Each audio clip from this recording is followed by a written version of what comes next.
Marujos queridos, recebemos aqui hoje os autores, aliás, 2 dos autores deste livro maravilhoso aqui, ó, Havaianas, a Internacionalização de um Ícone Brasileiro.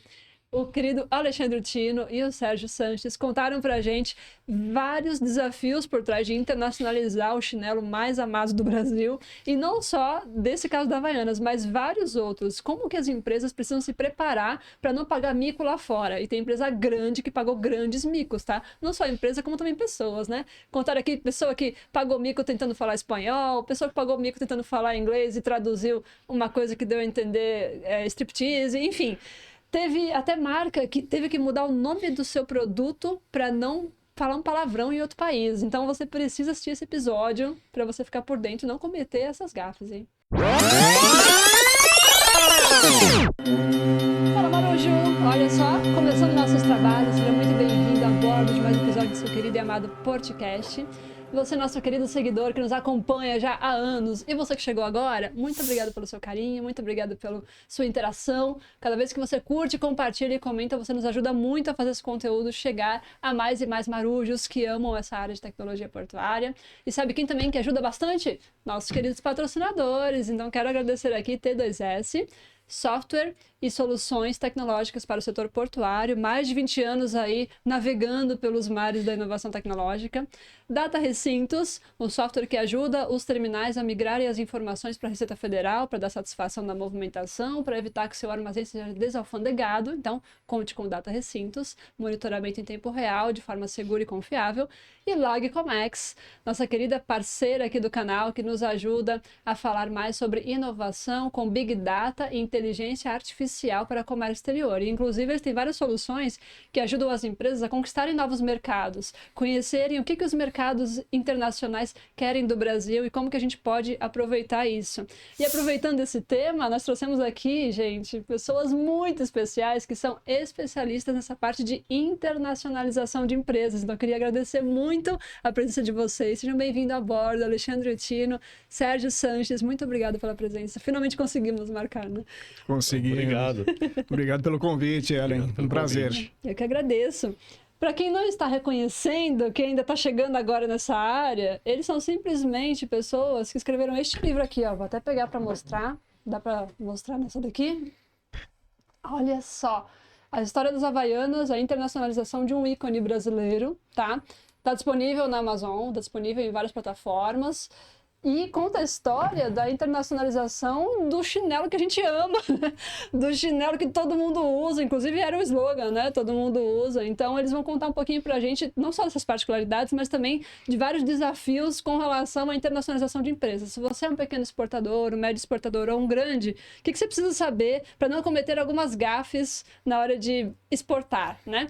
Só que antes disso, eu queria conhecer um pouquinho mais de vocês. Então, eu queria pedir para vocês comentarem como vocês foram parar nessa área. Sempre quiseram trabalhar na área de comércio exterior, trabalhar com alguma coisa inusitada antes. Como é que é a história dos dois? Bom, vou começar então. Eu sempre fui da área de comércio exterior. Já desde a faculdade, já tinha decidido fazer essa parte internacional, tinha interesse, achava legal. Ouvia, né, muito essa coisa, né, de levar marcas, internacionalizar, viajar, etc. O glamour, né? Sim, sim. Fazer comércio exterior para viajar o mundo. Para viajar o mundo. Você caiu nesse ponto? Caí nesse ponto, né? Lógico, né? Trabalhei de estagiário, fiquei muito tempo no Brasil sem viajar para lugar nenhum. É assim que começa, tá, gente? É assim que começa. Viajando da sua casa para o trabalho. Da minha casa para o trabalho, pegando muito trânsito em São Paulo. Mas foi assim, né? Como todo mundo, comecei estudando, depois eu fiz estágio na área de comércio exterior. Até brinquei que no estágio eu já era da época, vou entregar a idade agora, já era da época que perfurava a guia de importação no Banco do Brasil. Então eu era o cidadão que levava as guias ao Banco do Brasil para ser perfurado. E desde então, né, fui galgando aí o meu espaço, fui passando para a área comercial, primeiro a área operacional, documental e tudo, drawback, importação, exportação. Nossa, você botou a mão na massa do processo aduaneiro. Na massa durante muito tempo, até legal. chegar no comercial foi um processo, mas foi bom o aprendizado, né? Total. Entender, né, todo esse processo, logística e tudo mais, assim, como pela empresa, como contratante, né? Sim. E depois eu trabalhei em empresas, por exemplo, como Marubeni, é uma empresa japonesa da área de trading, né? Uma das 5 grandes trading japonesas.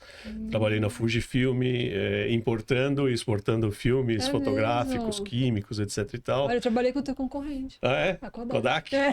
Concorrentão mesmo. Fazia a importação do ADI, né? Aham. Da Kodak. Esse aí era o concorrente, né? Exatamente, era uma briga dos dois. Sim. Trabalhei também, o estágio foi na VDO, na Siemens, né? No grupo Siemens, então, empresa alemã. Então, empresa alemã, japonesa. E depois na Alpargatas, onde eu trabalhei junto com o Sérgio, né? No projeto de Havaianas. E depois disso ainda continuei, né?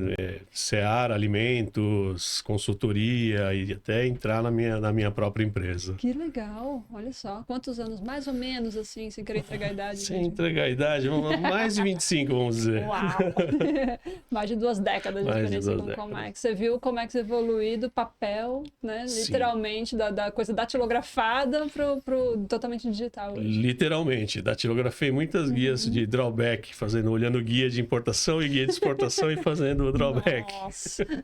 Bem artesanal, Bem né? artesanal. Bem manual. Então você começou a viajar trabalhando com comércio exterior numa época que a gente não tinha GPS, não tinha internet fácil para se comunicar, era raiz, totalmente. Raiz mesmo. Chegava no lugar, era um mapinha, o guia, ou um guia local, né? Entender, não era fácil, né? Imagino. Mas era legal, era interessante. Nessa vida de comércio exterior, só por curiosidade, viajou bastante, conheceu muitos países ou ficou mais numa área específica? No início, como eu falei, né, aquela que a gente imagina quando é jovem, né, quase não viajava. E depois eu comecei a viajar dentro do mercado interno, ou seja, dentro do Brasil, Sim. atendendo pessoas de fora. Então, conheci muito do Brasil nesse sentido, visitando empresas de vários setores e tal. E aí, para isso, já tinha que ter um inglês, né? Já precisava do inglês para fazer essa, né, intermediação, comunicação e atender o povo lá de fora. E depois que eu comecei realmente a viajar para o exterior, e aí, principalmente na época de Havaianas, né, no projeto de Havaianas, acho que eu, assim como o Sérgio, todo mundo viajou para mais de 50 países. A trabalho, conhecendo lugares novos a toda hora. Acho que mais de quase, não, se não foi mais, está ali, 50 países mais ou menos. Caramba, sensacional. E o Sérgio, qual foi a história do Sérgio? Sempre trabalhou com o Comex também? Sempre trabalhei com Comex também. Minha história começou naquele momento, naquela época que a gente entregava currículo impresso, né, nas empresas. Ou entregava Fazia os incas e astecas, né? entregava na portaria de empresa, mandava pelo correio, olhava o Estadão de domingo para ver as vagas ali e mandava. E eu me formei em administração de empresas, não tinha ênfase em comércio exterior, não tinha nada, né? Eu, procurando o primeiro emprego, você vai fazer um currículo do quê, né? Você, né? Tem que ser muito criativo para colocar uma página de alguma coisa e mandar para a empresa, enfim. Mas fui chamado para uma empresa e fui aprovado ali para começar a trabalhar como assistente de exportação, né? Numa empresa que fabrica bebedouros. Aquele que tem os galões em cima, aqueles que você vai no parque e abre. E foi bem interessante porque, além de ser um primeiro emprego, assim, foi uma empresa pequena para média, que você acaba tendo que aprender um pouco de tudo. Até da produção você acabava aprendendo, porque você tinha que ir lá, saber quando que o produto estava ficando pronto para embarcar, para coordenar navio, para coordenar documentação, tudo isso. Então, assim, foi uma experiência muito, muito rica, assim. Dei sorte que caí de paraquedas ali na área de comércio exterior, mas, assim, me apaixonei pela área e não saí de lá, né? Como o Alexandre também, tenho aí mais de 25 anos na área de comércio exterior. Esse foi o primeiro emprego lá e de lá, assim, foi só com outras oportunidades, mas dentro da área do comércio exterior sempre, né? Não tive essa sorte, o azar aí de perfurar guia de importação, de exportação. A área que eu trabalhava dava mais apoio ali no comercial, na produção, logística, mas essa parte documental a gente tinha despachantes aduaneiros, a gente tinha agentes de carga ali que acabam fazendo esse papel. Mas assim, tive que aprender muito dessa área mesmo, não trabalhando direto nela também. Tinha que conhecer o processo, até porque o comercial precisa conhecer da operação para não vender, não prometer sonho e entregar pesadelo, né? Totalmente. Para não vender a mãe e depois não conseguir entregar, né? Totalmente de acordo, totalmente. Mas esse foi o primeiro emprego na área do comércio exterior e fiquei nessa empresa por 3 anos, mas eu senti que minha maior barreira assim, para me desenvolver na área era o idioma. Ah, é? Eu falava o inglês básico ali, espanhol eu fui aprendendo na raça ali, mas eu acho que o espanhol ficou melhor que o inglês muito rápido, assim, porque é uma língua muito parecida, né, com a nossa. Então, caía telefonema, chegava mensagens escritas, que na época era fax e tal, e tinha que aprender e responder. Me virei muito bem ali no espanhol, que eram os países vizinhos aqui do Brasil que aquela empresa operava, né? Mas aí, com essa questão do inglês, eu falei, não, eu vou ter que sacrificar aqui 1 ano e... Fui para fora, fui estudar inglês, mas fui para fora para estudar inglês. Me matriculei numa escola lá e fiquei 1 ano estudando inglês. Eram 3, 4 horas por dia ali. Escolhi Londres, que é uma cidade cosmopolita, gente do mundo todo. Falei, vou conhecer, né, diferentes culturas, tudo mais e tal. Sotaques, né? Sotaques, nem me fale, nem me lembre disso.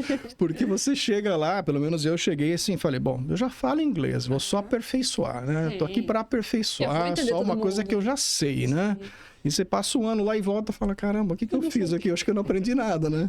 Porque é tanto sotaque, é tanta gente falando diferente, assim, que você fica com uma sensação um pouco assim, né? Mas claro que não foi também tão extremo, Faz né? parte, vale a pena. Vale muito a pena. Vamos desencorajar.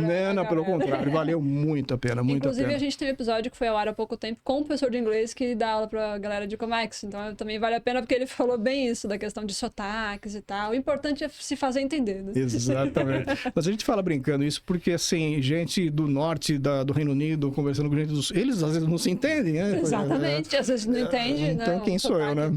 Exatamente. Mas isso desencadeou um monte de coisa positiva na carreira, tal, assim, teria que fazer um outro podcast só para falar disso, assim, foi muito, muito bom.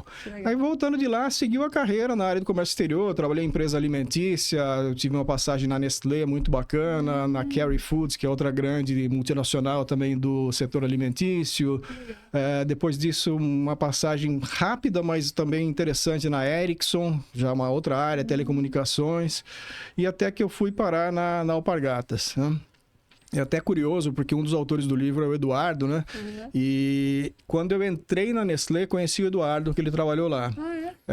E aí ele já estava num período assim que ele já também é uma pessoa só do comércio exterior, tá, gente? E ele também passou um período que já estava ali já esgotado, as possibilidades dele na empresa, ele já visava alguma coisa assim diferente, fora, tal, e nisso caiu um contato para mim que eu passei para ele. E ele entrou na Alpargatas. Olha só. Meses depois, abriu uma segunda vaga na Alpargatas. Ele te chamou. O projeto aqui é muito bom, Sérgio. Você tem que vir para cá, a empresa tá apostando na internacionalização, tá montando um time e tal, vem para cá. E para quem não sabe do que se trata, porque você está falando de Alpargatas é a dona da marca Havaianas. Exatamente. E bom, ali foram, assim, incríveis 8 anos aí da minha carreira, da minha vida, assim, 99% alegria, 1% perrengue, sofrimentos, um pouquinho mais de perrengue. Não foi tão pouco assim. Um pouquinho mais. Um pouquinho mais, mas assim, foi muito bom, muito bom. Que legal. E só para completar, assim, depois da Alpargatas, tive uma passagem muito interessante também, foram aí 7 anos numa empresa multinacional, hoje a gente fala chinesa, mas ela tem sede em Hong Kong, então tem um pouquinho de diferença, tem uma mentalidade mais internacional, que ela desenvolve produtos para grandes varejistas e marcas do mundo, então é uma grande empresa invisível, a gente fala, quem não é do setor não conhece, né? Quem é do setor conhece, se chama Lian Fung, ela é a maior prestadora de serviço de desenvolvimento de produtos, sourcing e logística para grandes marcas como Tommy Hilfiger, Calvin Klein, Levi's, tem trocentas marcas e varejistas como Walmart, Target e tal. Ela é invisível, gigante, é uma empresa de 40 bi de dólares que você não ouve falar, né? Porque ela fabrica para terceiros, né? Ela coordena logística para terceiros. Olha assim. Então foi muito interessante. Eu trabalhei para eles no Brasil, desenvolvendo o mercado brasileiro. Então foi o outro lado da mesa, né? Foi o outro lado. Foi o outro lado da mesa. Até um pouco mesa, dependendo do ponto de vista que você olha. Né? Que legal. É bom porque você trabalhou ajudando a empresa brasileira a se internacionalizar. Depois, e o contrário também. O contrário, então a experiência de um ajudou muito com o outro. Exatamente. Que legal. Muito bom. E hoje vocês atuam mais com a parte de consultoria para as empresas que querem se internacionalizar. Exatamente. Eu e o Alexandre, a gente tem projetos em conjunto e a gente também tem projetos aí individuais dele e meus, mas a gente está nessa frente de ajudar empresas brasileiras que querem ir para fora, né? E desde empresas pequenas que precisam se estruturar do zero até aquelas que já estão estruturadas e precisam de uma reorganização, de uma reorientação, de uma segunda opinião, como empresas de fora vindo ao Brasil e mais longe ainda, de fora para fora. A gente tem... Hoje tem mais projetos de fora para fora do que envolvendo o Brasil. É mesmo? Acredite se quiser. E por quê? Agora fiquei curioso. Por que uma empresa de fora contrata um brasileiro para mandar para outro país lá fora também? Esse só né, complementando, assim, esse é um ponto que até nós também achamos assim, bastante curioso, né? Eu e o Sérgio, como consultores, a gente tem não vou dizer uma dificuldade, mas dentro do Brasil, essa mentalidade de investimento para fazer exportação, para sair, etc. e tal, muitas vezes existe um medo, uma preocupação. Normalmente, quando um consultor, por exemplo, se você vai contratar um consultor, você tem uma preocupação se ele vai te entregar de fato. Existe uma desconfiança. E isso não acontece lá fora. Lá fora, você diz, eu vou te entregar isso, eles acreditam. A priori, eles acreditam que você vai entregar aquilo. Sim. Então, no trato, digamos assim, de negócio, é mais rápido e mais fácil você fechar um contrato de negócio com empresas de fora que estão acostumadas a usar os consultores e tudo para, né, ajudá-los a diminuir o tempo, digamos assim, né, de gasto num projeto. E no Brasil a gente acaba esbarrando um pouco em dificuldades assim, realmente nessa questão cultural. Preocupação, mas vai ser um gasto, não é um gasto, é um investimento, né? É. Mas, eu não sei, será que eles são sérios? Será que eles vão me entregar? Não vão? Confiar, né? Isso que acaba, eu acho que influenciando em parte, o Sérgio pode complementar, mas eu acho que acaba influenciando em parte esse maior número de projetos de fora para fora do que do Brasil para fora, por exemplo. Olha só. Surpreendente, né? Não imaginava. E tem aquela questão também cultural, né? Quem você conhece aqui no Brasil que abre uma empresa pensando em exportar? Verdade, são poucos, né? Não vou dizer que não exista, mas são poucos. A pergunta que você faz lá fora, não em todos os lugares, em todas as circunstâncias de mercado, mas na maioria é quem não pensa em exportação na hora de abrir a empresa. É o contrário, né? Nossa, é completamente diferente a mentalidade. É. Completamente. Meninos, então, vou aproveitar que vocês já esbarraram aí no assunto da nossa querida Havaianas e vamos às perguntas dos nossos queridos marujos que mandaram aqui para vocês. Opa. Vamos lá, preparados? Olha, eu tenho uma aqui que eu falei, como que eu nunca pensei nessa pergunta? Muito básica. No exterior, quando estavam trabalhando com a internacionalização das Havaianas, algum país achou que as Havaianas eram do Havaí? Porque o nome é Havaianas, né? Algum país achou isso? Que ela vinha do Havaí? Não me lembro, assim, de acharem que era do Havaí, mas era bastante comum perguntar por que Havaianas, né? Por que o nome Havaianas, sendo que o Brasil é uma referência de verão, de praia, né? Verdade. E aí a gente conta a história, né? Que a gente ouviu dentro da empresa e fora da empresa também do porquê do nome Havaianas, né? Que muita gente não sabe, mas em 1962, quando ela foi inventada aqui no Brasil, a marca foi criada, né? O Havaí era uma referência internacional positiva aqui no Brasil, como destino de férias, uma coisa, né? Não como é hoje, que o país todo vai, né? Era muito exclusivo naquela época. Quem tinha acesso, né, a ir ao exterior, avião, era uma coisa muito mais rara de se viajar do que hoje. Sim. Mas o Havaí era visto de uma forma muito positiva. Então, eles trouxeram isso como nome da marca, pensando numa coisa bacana, assim, que relatava, que trazia aspectos positivos, né? Sim, e até uma leveza, né? Questão Com certeza. Da praia, questão de, né, o uso da sandália em si, né? Sim. Aliás, a gente fala chinelo, mas lá dentro é sandália, né? Que fala ou não? Tanto faz. Aí é um capítulo também, né? O chinelo é um chinelo, é uma sandália. Se a gente extrapolar isso para fora, cada país tem um nome diferente para isso. E tem uma curiosidade que você comentou, né? Sobre o posicionamento da marca foi no Japão? No Japão? De como que chama? Ah, sim. É porque no Japão as sandálias de borracha, né? De tiras semelhantes a Havaianas, elas são chamadas de Bi-san. Bi-san é uma abreviatura da palavra inglesa Beach Sandal. E aí eles chamam de Bi-san, ou seja, o atributo, né, da sandália é praticamente para uso na praia. E aí, para quebrar, né, a exclusividade de uso na praia, quando a Havaianas entrou no Japão, havia uma discussão com o distribuidor de que forma criar novas oportunidades de uso para a sandália. E aí a gente começou a utilizar o termo flip-flops, né? Outra palavra inglesa, mas que não saía só do beach sandal, né? Então, flip-flops você pode usar em outras oportunidades, outras ocasiões. Você pode sair com ela para passear, você pode ir no teatro, pode, né, jantar com os amigos, usando uma flip-flop, né, casual. E assim foi uma quebra. Lógico, existem algumas questões culturais lá do Japão que andar, né, só com a sandália no trem, por exemplo, é um pouco de falta de educação, né?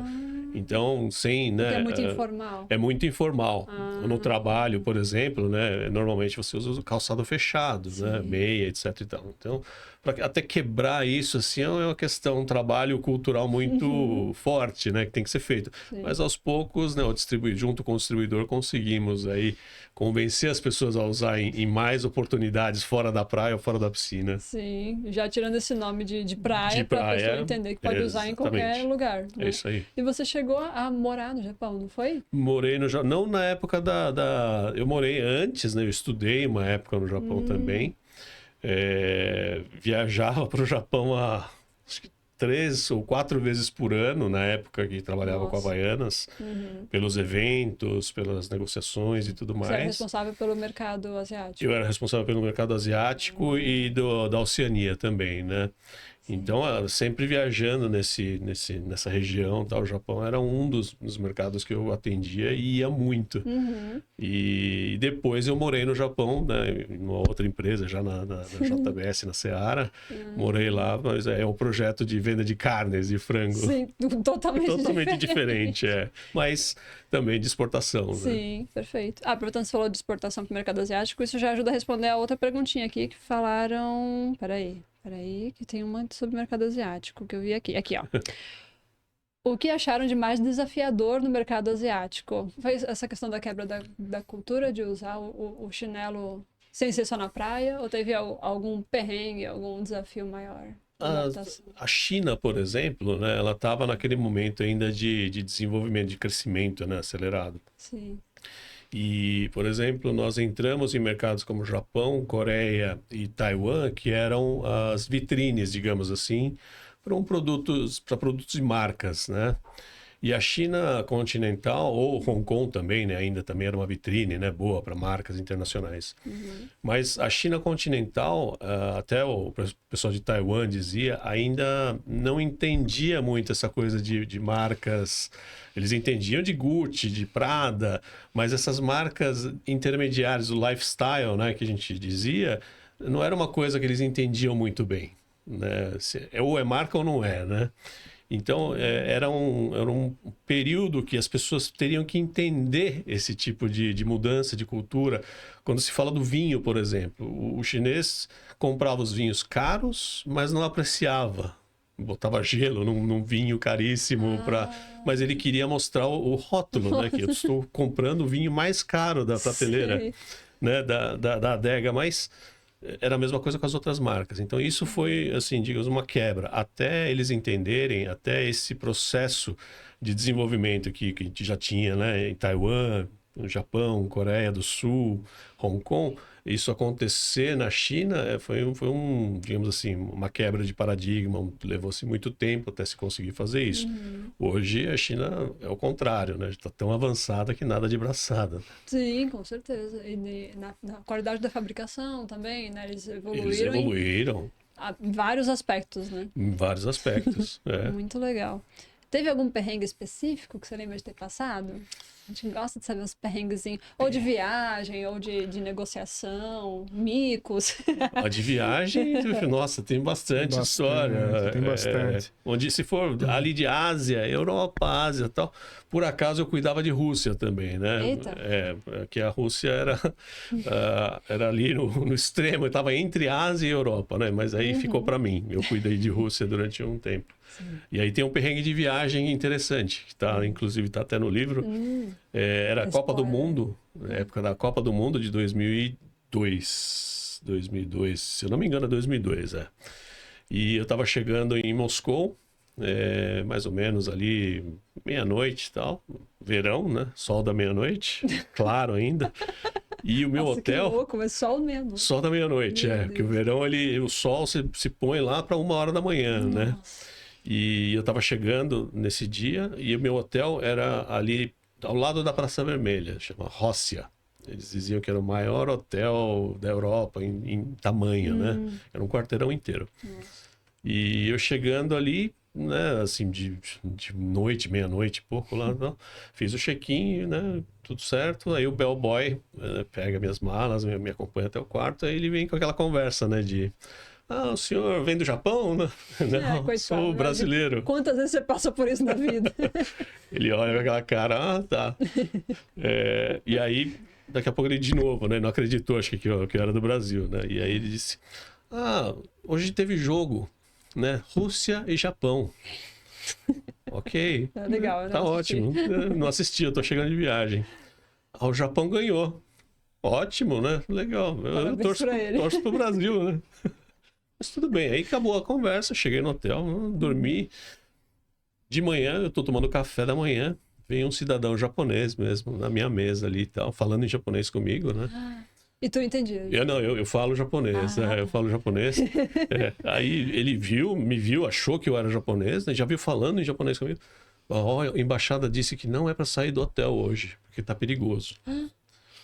E aí que eu falei, mas né, por que não? Por causa dos tumultos de ontem, etc e tal. Aí eu fui verificar notícias, etc e tal. O dia anterior foi o jogo entre Rússia e Japão, como falou o bellboy. E aí, eles estavam ali numa praça, ali próxima à Praça Vermelha, com telão, né? A tarde toda aguardando o jogo. E, lógico, né? Tomando, festejando, etc e tal. Pra esquentar, né? Um pouquinho de vodka, Frio. né? Um pouquinho de vodka e tal, pra Só 2 esquentar, litros. fazendo esquenta, né? E a Rússia era a favorita. Só que ela perdeu do Japão nesse dia. Foi eliminada. Foi eliminada. Nossa. E aí o que aconteceu? O pessoal já estava de alto, né, com a vodka e tudo mais. Todo asiático que estava ali no entorno apanhou. Meu Deus. Apanhou como se fosse japonês. Quebraram restaurantes japoneses e, infelizmente, um estudante japonês lá até morreu por conta desses tumultos. E eu cheguei horas depois disso. Caraca. Ou seja, cheguei desavisado, caminhando com Já duas chegou quase malas. apanhando. Com essa cara, o brasileiro. Até provar, né? Daqui a pouco ele vai vir com o passaporte na cara da galera. Mas foi um perrengue de viagem que acontece, né? Tem que tomar cuidado sem saber, né? Sim. É complicado, né? Complicado. E assim, só para esclarecer, você tem descendência, é avô, é pai, qual que é? Sou terceira geração. Meus avós são japoneses, eles que migraram pro Brasil. Eu sou neto de japonês. E aí, graças a eles, eu falo a língua, né? Legal. Eu já falava um japonês arcaico, digamos assim, e aprimorei depois indo pro Japão. Imagina. Ainda bem que falam, né? Porque aí dá para se safar quando vem o japonês conversar. Exatamente. Pois é, mas imagino que os brasileiros, eu tenho uma melhor amiga também, tem, né, os traços, então é complicado, porque todo lugar que vão acha que Sim. tem a obrigação de falar, né? Muito bem, gente, vamos lá, o que mais temos de perguntas interessantes? Então, o mais desafiador você já respondeu. Aí, falando um pouquinho da questão dos gringos no geral, já que vocês falaram de viagens, todo gringo ama as Havaianas, né? A gente percebe isso. Foi fácil conquistar os europeus? Boa pergunta, boa pergunta. Sempre tem países que a marca consegue entrar mais fácil, tem algum gancho ali que você consegue explorar, e tem países mais complicados, né? É porque a Europa tem muitos países, né? São muitas culturas diferentes, né? São muitos idiomas, realidades, né? O sul da Europa tem um verão mais amplo, né? O norte da Europa é um verão muito curto, chove mais, então assim, são fatores que influenciam demais assim por um produto como a Havaianas, né? Sim. Então tiveram situações bem diferentes assim de uma realidade para outra. Eu diria assim que tiveram países bem mais difíceis, né? Que você tem que ser criativo no vínculo que você busca, que você consegue ali, né? Tipo qual? Pensa nos países nórdicos, né? Como é que você vai vender Havaianas lá perto da aurora boreal lá, né? Onde o povo só usa bota, galocha e 15 meias. Onde o sol da meia-noite ali, ele opera por um mês, talvez, ali, mas assim, a noite impera na maior parte do ano, né? São dias curtos, chove, é frio. Como é que você convence, né, esse público a consumir uma marca que naquele momento era só chinelo, né? Hoje está ampliado aí para outras categorias de produto, né? Sim. E a gente descobriu ali um nicho muito interessante, que foi a porta de entrada na Finlândia, na Noruega, na Suécia e um pouquinho na Dinamarca também, mas a Dinamarca já é um pouquinho, não sei se pelo fato psicológico dela estar no continente, ela se influencia um pouquinho dos outros países ao redor ali, ou se é só achismo, mas porque ela é bem fria, né? Ela é muito mais parecida ali com essa turma ali da Suécia ali. Mas a gente encontrou o setor de saunas como um lugar interessante para entrar com o produto. Pode crer. Porque ali, nesses países, todo mundo tem uma sauna em casa. É um hábito, é um costume ali, né? É uma tradição você frequentar a sauna na sua própria casa. E claro que fora também, né? Então, a gente encontrou um nicho de entrar ali, de um convencimento, direcionar o marketing, campanha e os pontos de venda para quem vai utilizar a sauna. Nossa, genial. Então a gente puxou por ali, foi um canal interessante que a gente conseguiu, né, explorar com sucesso ali para entrar o produto, para eles conhecerem, saber do que se trata, né? E aí até, assim, foram mini campanhas colocadas ali pontualmente em cada lugar, mas leve um pedacinho do Brasil para sua sauna, sinta-se no verão brasileiro enquanto estiver na sauna, aí faziam brincadeiras assim com o produto para associá-lo ao Brasil também, não só como um chinelo qualquer que se põe no pé ali, né? Para tentar dar um diferencial, né? Sim. A gente fazia isso muito a nível qualquer país, assim, de você falar que o produto é brasileiro, trazer essas características do povo, alegria, música, ginga e verão, claro, né? Sim. Então, assim, nesses países nórdicos foi um ponto de entrada interessante. E um outro canal interessante aí também nesses mesmos países são as agências de viagem. Você acredita que você vai comprar um pacote lá para ir para Espanha, para o Marrocos, para um lugar assim de verão? Eles te vendem a passagem, o hotel, né? Como uma agência de viagens faz aqui no Brasil, né? Os translados, etc. Mas também te vende um kit de viagem. Chinelo, toalha, coisas assim que nem sempre num país desse frio se encontra fácil. Toalha sim, mas um chinelo talvez não seja tão fácil encontrar. E é uma coisa que a gente sempre esquece de botar na mala. Eu sempre esqueço de botar chinelo na mala, sempre. Impressionante. Quando chega no hotel, você fica andando descalço, fica andando com o sapato né, que você vai usar. Muito comum acontecer isso. Então, assim, foi interessante. Esses mercados foram interessantes, esses dois canais de vendas. E claro que dali surgiu, né, expandiu para o convencional, ir para uma loja de esportes, uma loja de moda, tal, e você encontrar o produto também. Sim. Mas foram nichos importantíssimos assim para se começar e inusitados, né? Diferentes. Com certeza. Aproveitando que você falou da questão de moda, em cada tipo de mercado teve uma estratégia meio diferenciada, né? Igual você falou, os mais frios, vamos para a galera da sauna. Em alguns foi pelo caminho da moda em si, e outros foi mais pela questão do esporte, né? Exatamente. A gente, antes de sair, assim, vamos entrar em tal país, tal, não, esse tá bom, esse distribuidor que a gente encontrou aqui, não, vamos estudar um pouquinho o que funciona melhor, né? Então, antes de qualquer contrato ser assinado com um distribuidor no país, a gente olhava o mercado e tentava entender onde fazia mais sentido a marca tá posicionada. Então, dando um exemplo bem fácil, assim, de entendimento, né? A Austrália é um país com uma cultura do surf, assim, muito forte, muito latente, muito visível para qualquer leigo, assim, né? Então, faz sentido a gente entrar ali com alguém que opere no setor de surf, né? Um distribuidor que tenha produtos de surf, um distribuidor que conheça as lojas de surf, que tenha os vendedores, os canais, o marketing, relações públicas atuante na área de surf. Sim. E faria menos sentido entrar na Austrália num canal de moda, por exemplo. E a Europa, o contrário, né? No surf existe, claro, é importante, mas comparado com o segmento de moda, ele é menor, né? Ele é menos interessante, tem menos ocasiões de uso, menos distribuidores interessantes. Sim. Então, essa jogadinha era feita antes de assinar o contrato. Perfeito, estratégia. Não é só chegar no país. Não, vamos botar Havaiana em paciência. qualquer lugar. Não, tem lugares específicos e jeitinho de conquistar. Com certeza, com certeza. Aproveitando para atender uma vontade da galera que estuda marketing, e para quem também tem a disciplina de marketing no comércio exterior, marketing para o setor portuário, que alguns cursos têm, como que foi esse rebranding da Havaianas falando popularmente, chinelo de pedreiro, para o chinelo que foi parar no Oscar? Que história é essa? Como que foi essa transformação? Vocês contam um pouquinho disso no livro também? Não? Contamos. Legal. Uma história longa. Eu começo, você termina, Alexandre? Vamos lá. A tabelinha. Não, é uma história longa. Que a gente faz jogral, né? Nossas apresentações são todas em jogral, assim, né? Fala um pedacinho, fala um pedacinho. Vocês, e amei, foi sensacional. Passa assim, ó, puf, voando. Não, que bom. Mas isso daí, essa história, ela antecede a internacionalização, né? Ela é uma marca que, assim, nos anos 70 e 80, ela alcançou, assim, o auge de vendas no Brasil, estava super bem.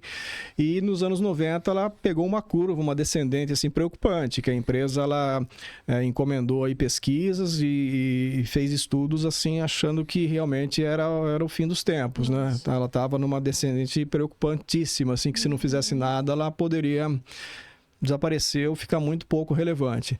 Então, a empresa, ela reconstruiu a marca, né? Ela contratou um CEO que fez turnaround na empresa, ele chegou já com a missão de realmente virar a mesa para o outro lado e revolucionar ali dentro.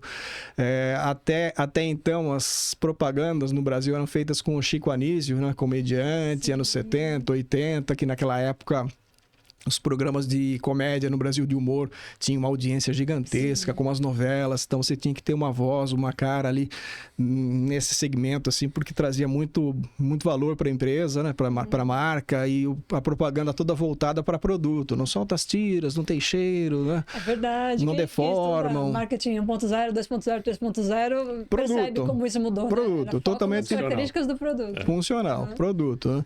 E aí, isso chegou nos anos 90 já cansado, né? Com outros produtos surgindo no mercado, novidades e tal, e o público começou a perder o interesse pela marca, né? Um dos motivos foi isso. Poxa, essa marca já ficou para trás, né? Assim, quem está usando é uma classe muito operária, tenho vergonha de usar, eu não quero, sabe? Eu não quero parecer menos, aquela história, assim. Então, a empresa, né, fez esse turnaround, né? Você dá sequência aí, Alexandre, com o Luiz Fernando Guimarães? Luiz Fernando Guimarães, sai o Chico Anísio dos anúncios, entra, né, a Almap BBDO, né, que foi uma agência de publicidade muito importante nesse período, né, para fazer essa mudança toda de comunicação. E aí o Luiz Fernando Guimarães, ele faz um repórter, a propaganda era baseada nele como um repórter, um cameraman atrás dele, indo atrás de celebridades, assim, na casa delas, né, assim, e tentando entrevistá-las, como se fosse um repórter de verdade, a propaganda. E aí vai por exemplo, a Malu Mader, né? Ele bate na casa da Malu Mader, ela abre assim, né? Com aquele trinco aberto aqui, assim. Deixa eu entrar, Malu Mader, deixa eu entrar. Ela, não, né? Fica aí, né? Não, então mostra o pé, pelo menos, né, Malu Mader? Daí ela põe o pé assim, tá com a Havaianas. Aí você usa. Claro que eu uso, né? Então, assim, mudando essa percepção do uso, né? Que na cabeça da maioria das pessoas estava aquela coisa, o que você falou. É uma coisa assim, muito... Caiu, né? Tava muito... O pedreiro usa, eu não quero usar, né? Uma mulher não queria usar uma sandália que o pedreiro tá usando, por exemplo. E aí começa a se mudar essa percepção. Fala, não, olha, as celebridades usam. E aí o slogan pegou, né? Todo mundo usa. Rico, pobre. Começou aí. Legal. E aí a segunda fase das propagandas já não é nesse esquema assim de dentro de casa, já na praia ou fazendo compras. Também celebridade, jogador de futebol, atores, né, cantores. Olha, e sempre é piadinha, né? Sempre uma coisa legal ali, de bom gosto. Até hoje, né? As propagandas sempre tem esse tom jocoso, né? Sempre. E isso segue. E naquele período, então, a mudança foi de dentro de casa para uso externo. E as propagandas foram evoluindo, até teve muito aquela... criativas, né? Ganhando Muito prêmios, criativas. a gente joga no YouTube quando eu tô dando aula de marketing, né? Os exemplos, é muito legal. Tinha uma, não é, Sérgio? Aquele do ator, eu esqueci o nome do ator que a menina pede para... É uma atriz também, pede pro rapaz na praia segurar as sandálias. Ele fica encantado, que acha que é da moça, tá dando beijinho na sandália, fala, nossa, senhor, tá segurando a sandália da minha musa inspiradora. E daqui a pouco chega o namorado dela, que é o outro ator, obrigado por segurar minha sandália. Ai, que nojo. Eles foram muito assertivos, né? De pegar a veia da brasilidade que o Muito. brasileiro tem da questão do bom humor, Do da bom humor. alegria, e conquistou por aí. E isso chamava muita atenção. E essa propaganda, por exemplo, foi pro exterior, foi feita uma versão dela, né? Em espanhol, né, Sérgio? Ai, que legal. Então, isso foi esse processo que virou, digamos assim, a comunicação dentro do Brasil. E depois, com a evolução da parte da exportação, né, aí teve outras coisas que já era, por exemplo, na alfândega, né? A pessoa com um monte de chinelo na mala, o fiscal perguntando, né, como se fosse um contrabando, assim, né, levando para fora, mas já mostrando que a marca estava, né, indo. Então, teve uma sequência nessa comunicação que levou até o momento em que ela se internacionalizou. Mas é verdade, né? Porque naturalmente os gringos começaram a pedir para quando o brasileiro fosse levar as Havaianas na mala para eles, né? Então, quando abriu loja lá e etc, foi para atender uma demanda que já estava crescendo. É isso aí. Que legal. Aproveitando que você falou da revolução da comunicação, antes de chegar no Oscar, eu queria que você comentasse o que a gente falou um pouquinho dos bastidores, de alguém que cometeu uma gafe em espanhol, alguém que cometeu uma gafe em inglês, porque essas coisas de internacionalização é sempre curioso da gente tomar cuidado. Não, tem muitas, né? A gente conta o milagre, mas não conta o santo, né, gente? Não trabalhamos com nomes. Não, mas tem várias, assim. Tem algumas aqui no Brasil que aconteceram durante as convenções internacionais de vendas, que vêm todos os distribuidores do mundo para cá, e aí os nossos colegas de escritório, assim, do marketing, de alguma coisa ali de desenvolvimento de produtos, de produção em si mesmo, até de jurídico, financeiro, enfim, fica aquela conversa aberta ali mesmo, né? Em algum momento você tá lá no mais casual ali, começa a fazer algum tipo de quebra-gelo ali e tal. Eu me lembro uma que foi muito engraçada, assim, né? O colega, ele quis dizer, vou falar em português primeiro, ele quis dizer assim, como diria Jack, né? Jack, o estripador, não vamos por partes, né? Sim, ele quis fazer essa piada em português falando em inglês, né? E aí ele falou Jack the Stripper, não Jack the Ripper. Então ele falou Jack o stripper. Então pensa só o contexto. Ele falando em inglês. Da Pantera cor-de-rosa. Vai tirando roupa no meio do. Imagina isso, né? Traduzido ali, o gringo entendendo em inglês, né? Vamos fazer, né? Como diria Jack, né? O stripper, vamos fazer. Então, assim. Imagina o pessoal olhando pra cara do outro, tipo. What the fuck? Exatamente isso. Exatamente. Esse tá mais louco que o Batman, né? Como a gente fala. Eu lembro daquele meme da menina traduzindo numa reunião. Soltei na reunião, the life is not a strawberry, né? A vida não é um morango. O outro falando give your jumps, pra dar seus pulos, né? Tipo isso. Né? Tem expressão que é melhor não traduzir. Não, tem algumas assim bem complicadas. Tem uma outra engraçada também, esse já em espanhol, né? Tinha uma pessoa, era uma mulher, né? Falando ali para um público de latinos ali, né? E tinha gente da Venezuela, da Colômbia ali, né? Que entendeu um pouquinho diferente o que ela quis dizer, né? Então ela ali falando bastante, uma apresentação, né? Muita gente ali no auditório e tal. Cansada, né? Vou falar em espanhol, como ela falou, para ter um pouquinho mais de graça na história, né? A galera que entende espanhol já vai comentar. Não, mas bem tranquilo, assim. Estou aqui já há muito tempo, estou cansada, já não puedo seguir. Tengo la cuca caliente, perdóname. Ai. cuca significa outra coisa, Ai, gente. meu Deus. Outra coisa. Cuca não é a cabeça. Não, cuca não é a cabeça. Então, Imagina o que ficou esquisito pra caramba, gente. Ficou esquisito. Mas assim, deram risada, claro, depois, né? A gente explica, a gente passa E ali, ela né? enfiou a cabeça no buraco. Na hora ela não entendeu o que ela fez, né? Mas assim, ela, né? Daí senta com aquela cortininha com o guarda-chuva, puxa de lado assim e explica, olha, descansa um pouquinho. Vai lá, deixa que eu subo daqui pra frente. Rapaz. Alexandre tem umas bem curiosas aí também, né? Mas agora eu não lembro dessas de palavras de comunicação. Tinha bastante coisa na Ásia, assim, era, né, a língua japonesa, ela tem algumas palavras aí que no português, assim, né, em contexto, ficam diferentes também e tal. Então é assim, engraçado, né? Por exemplo, ikibun, né? Ikibunda. Assim, ikibunda significa um sentimento gostoso, um sentimento bom. Jura? Ikibunda. Ai, meu Deus. Só que quando o japonês fala numa mesa cheia de... Uma mulher brasileira ouve isso. O que esse cidadão tá falando, né? E é uma palavra japonesa. I, né, de bom, kibun, né, do sentimento, da significa né? O verbo no final. Estou me sentindo bem, né? Kibunda. Meu Deus. Só que imagina isso, sem contexto, uma pessoa aqui no Brasil ouvindo isso.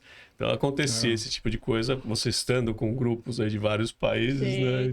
É por isso que muitas empresas têm que pensar em tudo na hora de internacionalizar, inclusive no nome da própria empresa, né? Sim. Exatamente. Eu vi que, por exemplo, a marca de sorvetes Que Bom aqui no Brasil tem vários nomes diferentes em outros países, né? Ela muda completamente o nome, acho que para evitar esse tipo de gafe, né? Gafe, né?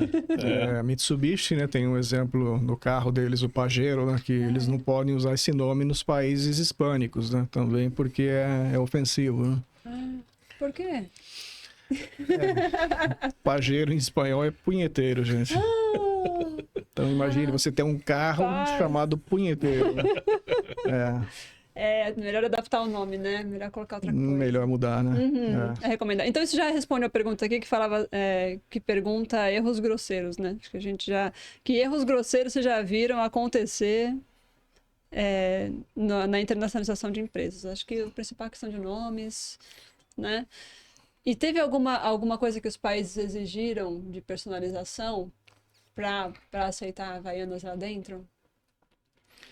Era feito muito modelo especial, muito projeto específico para algum evento. Isso a empresa sempre teve isso muito claro, que ela tinha que estar sendo flexível, tendo alguma coisa diferente para justamente abraçar mais do mercado, né? Às vezes até para entrar em certos mercados. Então, era bastante comum você ter um evento, você ter alguma ação específica que ele mandava fazer um produto diferenciado, né? Um exemplo bem simples que me veio na cabeça agora, a empresa patrocinou o Rock in Rio em Lisboa, em Madrid, por vários anos. Então, além de ter um stand ali dentro, que ela, né, mostrava o produto, fazia venda, personalização, né, desses que você chega lá, escolhe a sola, escolhe a tira, põe um pin e tal. Você tinha um modelo específico do Rock in Rio, que só comprava ali. É pegar ou largar, é a única chance. Edição limitada. Então, isso teve muito em eventos, às vezes até em certos varejos, né? Aquelas parcerias com Montblanc, com, né, H. Stern, que foram feitas, que são bem exclusivas e é daquela assim, é agora ou nunca, né? Então, isso chama muita atenção. Mais do que o valor da venda em si, que é pequeno, né? A reverberação que isso dá não tem preço, né? Sem dúvida. E teve alguma preferência de cores, assim? Algum país que gosta mais de alguma cor ou não gosta de alguma cor porque aquela cor é ofensiva, representa alguma coisa? Tem o exemplo do marrom, que foi, né, uma criação necessária, né? Assim, a paleta de cores tinha lá 20, 25 cores diferentes, tinham 3 tons de verde, 4 de azul e tal, e não tinha marrom, né?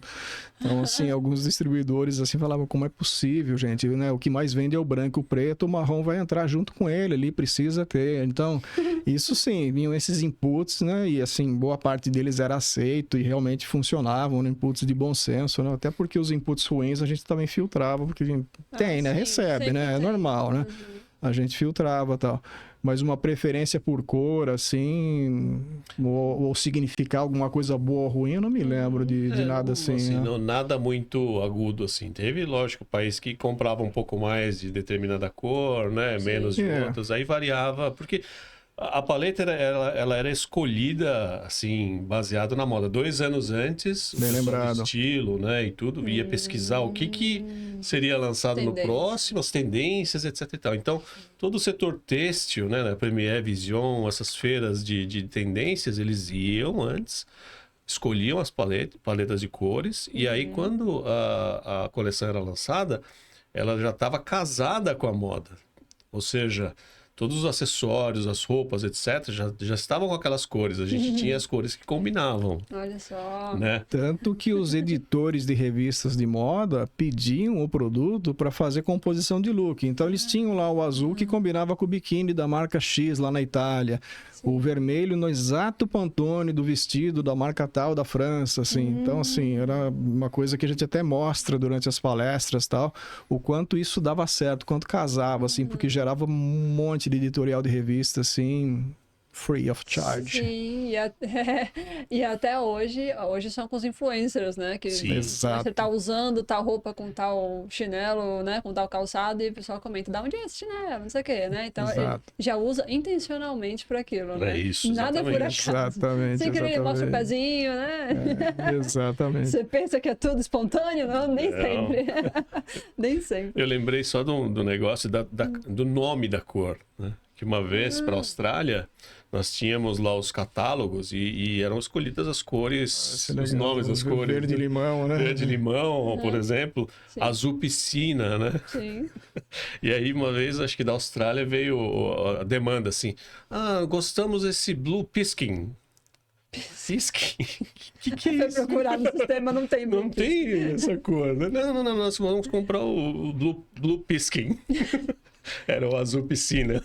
Cortaram lá, na hora de digitar. Traduziram ali, ou fizeram pro inglês, ali virou azul, blue pisking. Não, e o verde limão, assim, tem países que o limão é amarelo, né? Então, assim, verdade. verde limão não dá pra... É piada isso, Rukia? É verdade. Verde limão brasileiro. Tem que acrescentar Pois é. o nome pra ficar mais claro. Olha aí, tá vendo? A preocupação com o nome. Tem que Com o ter, nome. né? Tem que ter. E aí, vocês comentaram, eu achei interessante, você falou da questão da parceria com a agência de viagem, né? Que o chinelo às vezes vai no kit do pacote, mas também teve chinelo no Oscar, né? Como é que foi essa história? Como que foi Foi. parar Havaianas no Oscar? Assim, a gente tá falando de um projeto aí de anos 2000, né? Então, assim, tem uma parte analógica dele que hoje talvez não faça tanto sentido. A gente falou dos editoriais de revistas, então que ainda existe, mas é muito pequeno hoje comparado com a importância que tinha naquela época, né? Sim. Mas tem uma figura que ainda é muito importante. Ele só talvez tenha mudado um pouco de nome, mas é a mesma coisa, que é o Relações Públicas, né? Antes, o Relações Públicas fazia tudo, né? O offline, que era o principal, e estava começando aquela história do online. Hoje acho que está mais dividido isso, relações públicas. Tem o cara que é só do offline, o cara do online, enfim, dissertação longa aí que não vale a pena a gente falar agora. Mas nós tínhamos relações públicas trabalhando em conjunto conosco, né? Com os distribuidores do exterior, né? E com a rede varejista de uma forma geral. Era tudo muito interligado, né? E nos Estados Unidos, o distribuidor que a Alpargatas tinha naquele momento lá, tinha uma relações públicas muito forte no canal Hollywood, ali no canal cinema, no canal celebridades.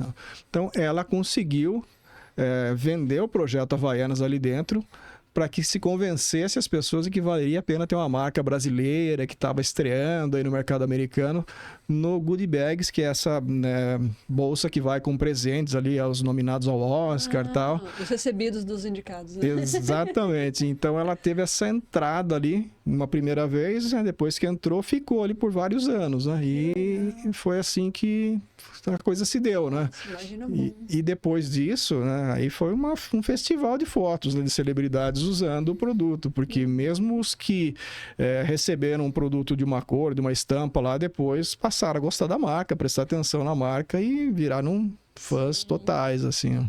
Que legal. O famoso, né, ser visto para ser lembrado, né? É isso aí. Sensacional. Isso aí.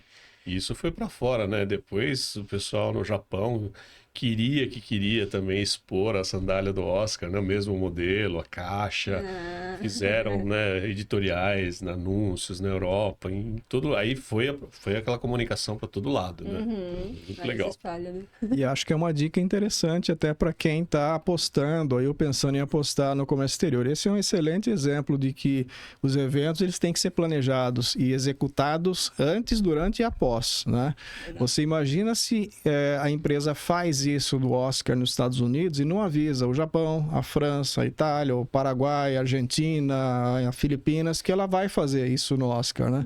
Você tem que avisar antes para essa pessoa se preparar, porque isso tem repercussão mundial, né? O evento do Oscar não é uma coisa dos Estados Unidos, né? Então, antes você avisa, esse pessoal já divulga nos países deles também, olha, nossas havaianas estarão no Oscar, né? Durante você mostra, dá ênfase e tal, e depois repete, né? Dizendo, olha, eu te disse, né? Estávamos lá. Porque quem está em outros países, mesmo que está longe do Oscar, talvez tenha uma procura maior. Então, tem que se preparar com relação à logística também, estoque, né? Demanda. Será que eu vou ter que subir o preço? Será que eu vou ter que, né? Porque... Sim. Né? Vou ter que atender aquela demanda. Toda a preparação, né? Até revistas queriam, né, já ter o mesmo kit para poder mostrar, né? Ou fazer, né, na loja, algum evento. Sim. E ter lá também para exposição. Então, era toda uma preparação prévia, né?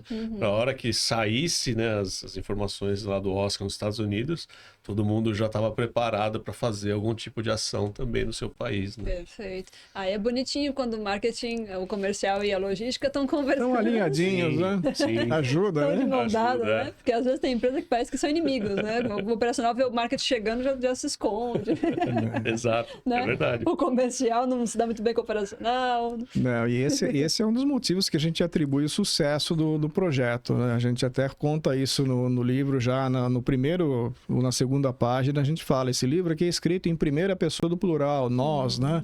E não somos nós 4 autores, somos nós, empresa, Alpargatas, porque assim, era um alinhamento assim impecável assim dos departamentos, era muita sinergia. Que legal, perfeito. Gente, que mais de histórias interessantes vocês acham legal explorar, ou até para contar para a galera aí que tá assistindo? Uma curiosidade, sempre foi exportado no modal marítimo, por questão de volume, preço, do frete, etc? Vocês sabem dizer isso? O principal, sim, sempre o grosso, né? Foi o marítimo sempre. Era até um desafio, por exemplo, a Austrália, por exemplo, porque a gente trabalhava com coleções antecipadas, né? Então, desde o lançamento, a Austrália, preparando para o verão australiano, ele precisa importar com antecedência, né? O produto precisa chegar antes, né, para distribuir, para o produto estar no verão lá. Na Europa era pior ainda, porque o verão curto, se atrasasse. Mas algumas vezes acontecia justamente por isso, né? Ou algum atraso, ou alguma necessidade, uma parte podia ir aéreo também. Mas o custo, assim, se fosse para uma operação total, inviabilizaria, né? Sim. Eventos, né? Às vezes aparece uma oportunidade de participar de um evento muito importante, que vai dar muita exposição, e aí você tem que decidir, vou fazer um investimento, mando aéreo... e você faz um produto especial e manda aéreo, né? Faz parte, né? Sim, faz parte. A urgência do aéreo, não tem jeito, né? Mas no geral, a preferência marítimo, sim. E dentro dos países, principalmente a Europa, imagino que usassem também ferrovia para escoar, ou mais caminhão. Já é mais específico, né? Depende do país. Mas mais caminhão.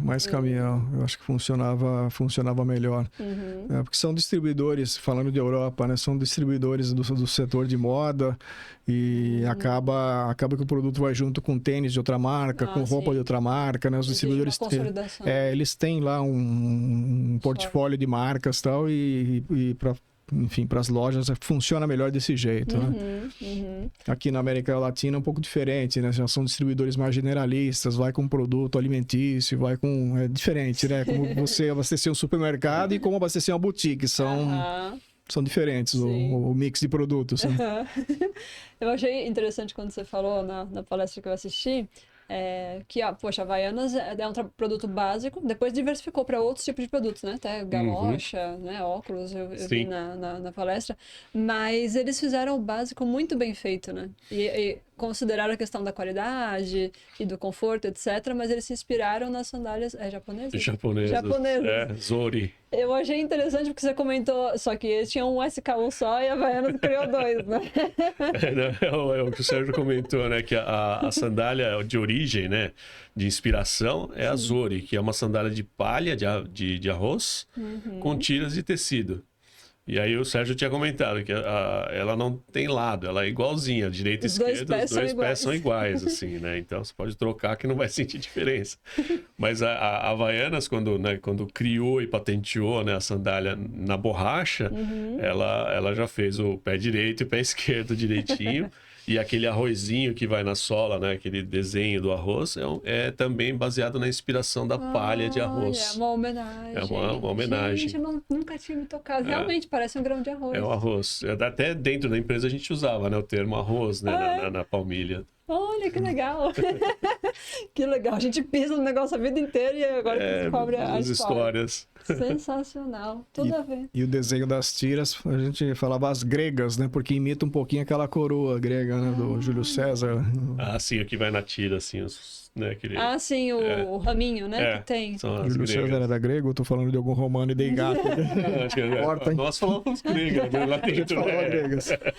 Como é conhecido, né? Lamento se ele não for, mas ele foi rebatizado no mercado. Greco-romano. Isso. Pronto, tá resolvido. Gente, sensacional. Tá vendo? Quanta coisa que a gente não sabe. Muito legal. O que mais que temos de curiosidades? Aqui no livro, ele é dividido em capítulos que cada autor foi escrevendo uma parte, ou todo mundo escreveu todas as partes? Como é que funciona, mais ou menos? Todo mundo escreveu, assim, nós cuidávamos de regiões, né, áreas distintas, né, mas, assim, as histórias, elas são baseadas aí na evolução do processo, né? Então, cada um tinha uma história, digamos, semelhante na parte aí de viagens, na parte de marketing, né? Na parte aí dos distribuidores, perrengues de viagem, etc. E tal. Cada um tinha suas histórias. Mas a gente tentou agrupar, né? De uma forma que ficasse mais fácil, para não ficar aquela coisa louca, né? Para a pessoa ler. Mas não falou disso agora há pouco? É outro lugar? Não. A gente fez uma certa sequência, né? Legal, e juntou as histórias para que ficasse uma leitura um pouquinho mais, assim, cronologicamente entendível. Sim, perfeito.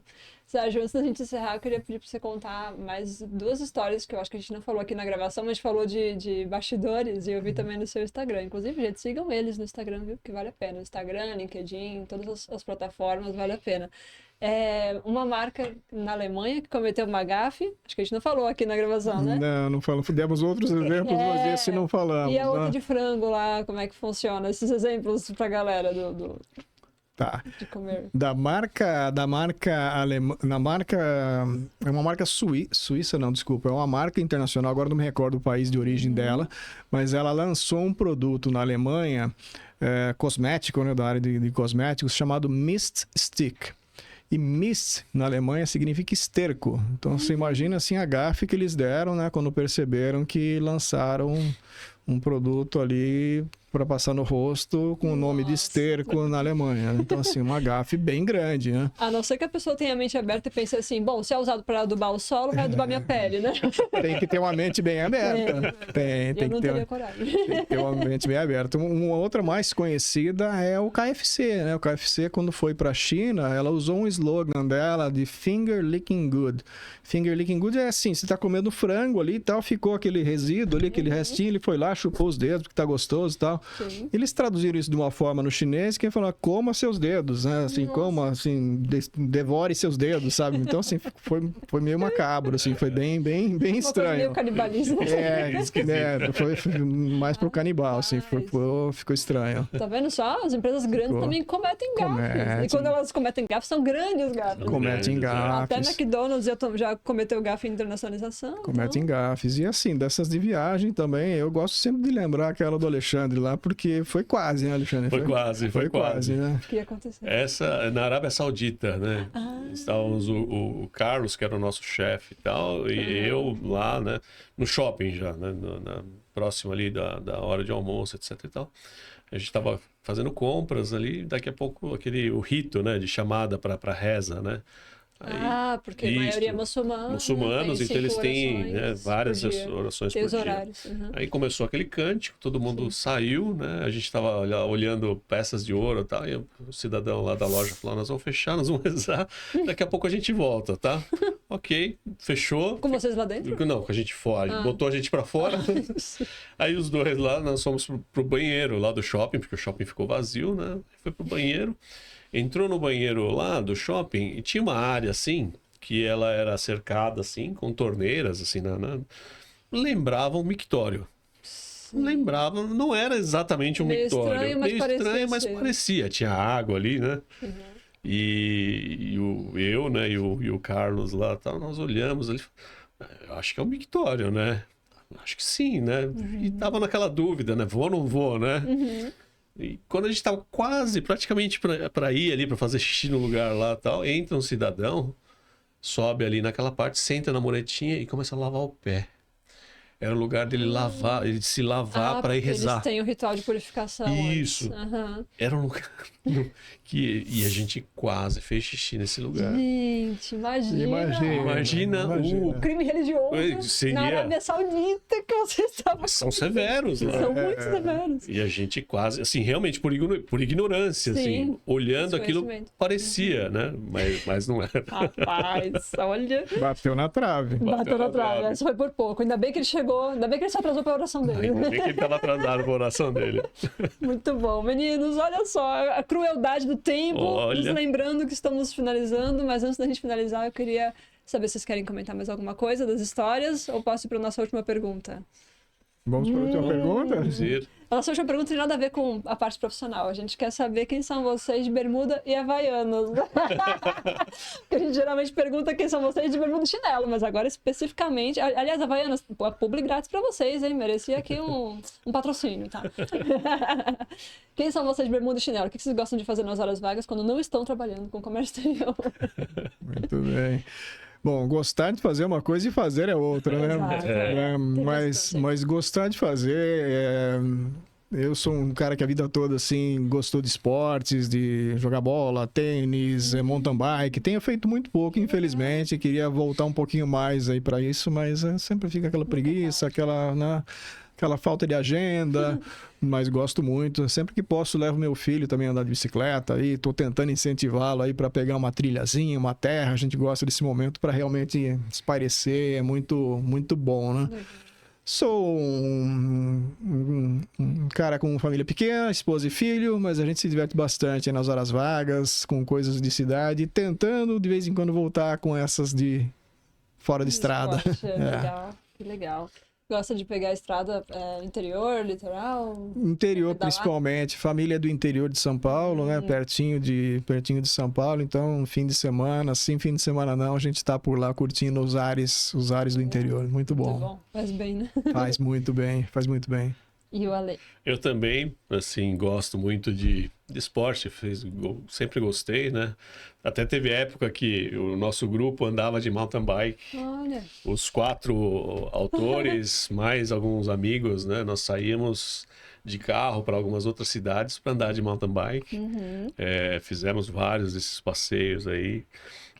Também gosto de futebol, sempre gostei de jogar futebol, jogava tênis também, tênis de mesa. Hoje tá difícil de fazer qualquer uma dessas coisas. Inclusive o tênis de mesa, ele tá postergando a partida aqui porque ele tá com medo. É uma dor aqui ainda, né? Mas jogador lesionado. Vai acontecer ainda essa partida. Mas assim, fã de esportes, de esporte em grupo, né? Principalmente eu gosto muito. Ultimamente eu só tenho feito pilates mesmo, que é o que dá para fazer. Também gosto muito de viagem, família pequena também, uma filha, eu, minha mulher e minha filha. Na minha casa tem minha sogra também que mora com a gente e um cachorrinho. Tá? E somos aí também muito da culinária, da comida. Eu gosto de fazer algumas coisas, assim, principalmente de culinária asiática e tal. Quando tem alguma coisa, sou eu que faço em casa. Que legal. Minha mulher, ela é chefe de cozinha. Uau! Ela faz as outras chato, coisas. deve ser morar lá, né? Mas aí... E eu com as minhas marmitas congeladas. Na pandemia engordamos bastante. Imagina. O hobby é cozinhar. O hobby era cozinhar, ficar comendo. Então, não somos assim mas gostos simples e tal. Legal, muito bem. Meninos, eu também quero dar um agradecimento especial para os demais autores, né, aqui do livro. O Alexandre está aqui, então eu quero agradecer o Eduardo Bissoli, assim que fala. Isso. Eduardo Bissoli e o Renato Pinheiro, tá? Muito obrigada aí por essa obra maravilhosa. Isso aqui é meu, inclusive, né? Sim. E o Sérgio e o Alexandre. Quem quiser adquirir pode encontrar na internet o livro, na Amazon, numa outra plataforma. E com relação à empresa, a consultoria do Sérgio chama Extraordinary. Isso. E aí entre em contato por esse e-mail, goglobal@extraordinary.com.br. A gente vai deixar na descrição do vídeo, tá? E a trading do Alexandre, né? O contato... Spotok Corporation, a parte de trade, né? Para compra e venda de produtos. É Spotok. Spotok. Aí entra em contato com spotok.us. Isso aí. Né?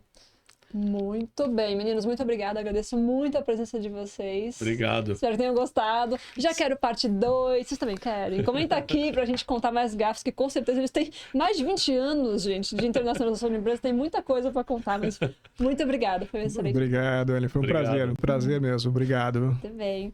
Então, se você também gostou, não esquece de deixar um like, deixar comentários aqui, chuva de comentários, que isso ajuda bastante a fazer esse conteúdo chegar a mais pessoas. Se você não é inscrito no canal, inscreva-se agora mesmo e ative o sininho para não perder outros episódios maravilhosos como esse, certo? Obrigada, gente. Até a próxima.